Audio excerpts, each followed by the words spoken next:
l'illusion connaît des émotions. L'être, la vérité absolue, connaît l'amour, en fait.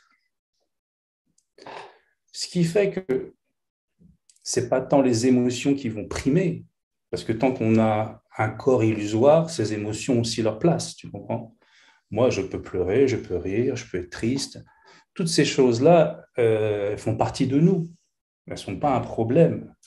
Elles sont un problème que s'il n'y a que ça, quoi, en quelque sorte.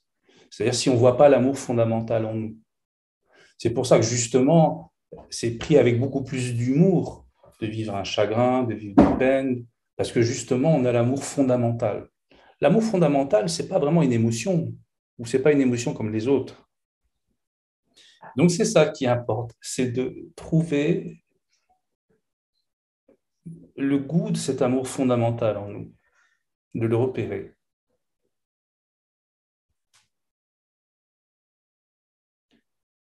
Et le terme amour est un peu ambigu dans le sens, il ne dit pas tout. Parce qu'il est justement lié à l'amour de l'illusion. C'est-à-dire, on a tendance à chercher, avec l'amour de l'illusion, l'amour de l'absolu. Et ce n'est pas tout à fait pareil. Parce que dans l'amour de l'illusion, il y a justement la crainte et l'espoir, qui font tout le romantisme d'ailleurs. C'est basé là-dessus.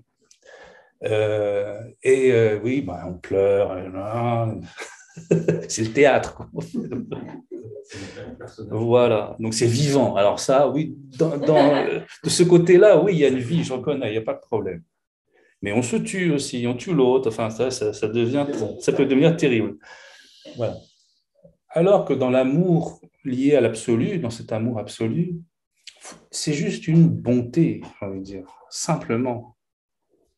C'est un sentiment de bonté. Et le sentiment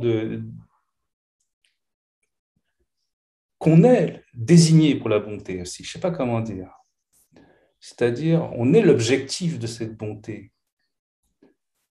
Il y a deux choses. Moi, quand ça m'est arrivé, je vais te donner l'exemple, c'est une histoire que j'ai partagée de nombreuses fois.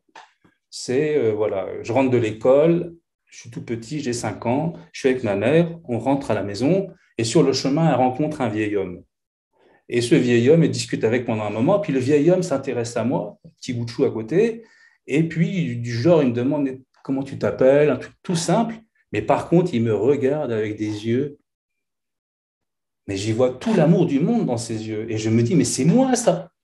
Quand j'ai vu son regard, je dis, mais c'est moi. Ce qui m'a habité à cet instant, c'était justement, je suis aussi le porteur de cet amour. Je suis celui qui est, je flambe aussi de la même flamme, du même feu. Je brûle de cette flamme-là. Et c'est une joie incommensurable.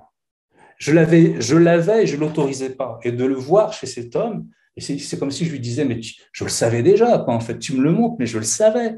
Simplement, ne l'ayant jamais vu, je ne l'autorisais pas en moi. Je ne savais pas si c'était juste d'avoir ça, de le vivre. Ma première initiation, elle vient de cet homme, en fait.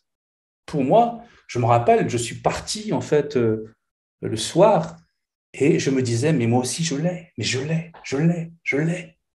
Et je l'avais déjà. Je l'avais déjà. Mais j'étais brûlant de cet amour joyeux, voilà, et d'une douceur et d'une grande bonté. Parce qu'enfin, rien n'était inhibé en moi, rien n'était caché, rien n'était euh, contenu, j'ai envie de dire, dans mon sentiment intérieur. C'est comme si j'avais caché mon identité, mon visage dedans. Je n'osais pas le montrer. Et autoriser ce visage, c'est autoriser d'aimer, bien sûr. C'est comme si on était en quelque sorte un miroir froissé, comme du papier miroitant en fait qui serait chiffonné. Il ne peut pas réfléchir. Et puis le jour où il se déplie, tout le miroir était là, mais simplement il n'était pas déplié. Voilà, l'image n'apparaissait pas dedans. Donc il ne pouvait pas se reconnaître. C'est quelque chose comme ça. En fait. Mais c'est une sorte. Moi, j'ai eu l'autorisation en fait de ça. Mais ça me manquait, je m'en rappelle. Enfant, je souffrais à 5 ans de ne pas voir ça. Je ne savais pas ce qui manquait, mais j'en souffrais terriblement. Je n'avais pas l'impression de vivre, en fait. La vie était triste, parce que justement, mon être n'était pas complètement ouvert à l'intérieur. Il était inhibé, caché. Voilà. Je ne sais pas si c'est une histoire qui apporte quelque chose. Et aujourd'hui, mais j'y repense, mais je suis pareil qu'à ce moment-là. Ça n'a pas changé. Euh, il a suffi de 2 secondes et c'était fait. C'est comme une autorisation.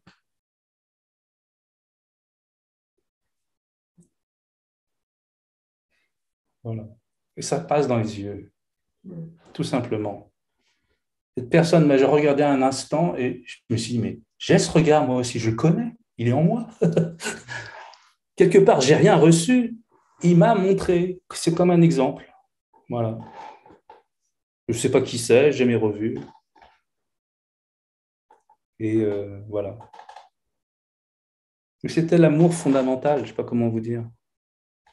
Euh, Je recevais l'amour de mes parents, mais ce n'était pas pareil. C'est marrant. Il y avait justement plus de gratuité dedans, ou plus de... Comment on dit? Il n'y a pas d'intérêt, quoi, en fait. C'est un amour pleinement désintéressé. Ouais. Voilà. C'est ça qui était beau. J'ai vu qu'on était le même. C'est comme si nos cœurs se sont touchés pendant un moment. Et, oh, ça fait comme ça fait chaud. Hein.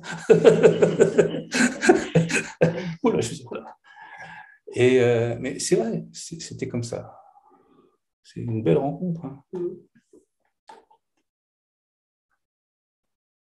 Et après, on peut la donner, cette rencontre aussi. Voilà. Aux personnes qui sont réceptives, qui sont en demande, on peut la donner. L'amour se transmet. C'est notre héritage. Ça n'a pas de prix. Ça n'a pas de prix.